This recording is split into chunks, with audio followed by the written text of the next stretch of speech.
Subscribe now and press the bell icon. Never miss an update. मैं खेल किए लोग के हल्का कह जाला बाबू नॉमिनेशन। हाँ नॉमिनेशन टाइम से हो जाता का सिस्टम आ गई बा। बताई हमनी के माई के पूजा करे खातिर भी सरकार से परमिशन लेके पूजे के पड़ी। अब बताई के खिसियाई कि ना खिसियाई करे देवी की आज पंडाल ने खस लागे दे तो खिसियाई ना होई है कन्फ्यूज माई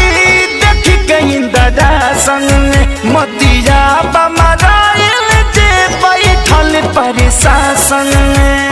दबी मैया जिंदाबाद जिंदाबाद जिंदाबाद होई है कन्फ्यूज माई देखी के इंदरा संग मतिया बमराइल जे बैठल प्रशासन जब नइखे परमिशन माई के आसन के त कैसे छूट मिलल बा नेता लोग के भाषण के कैसे छूट मिलल बा नेता लोग के भाषण के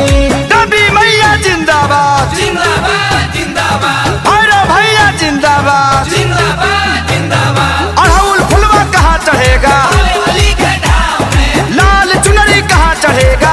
वाली धाम में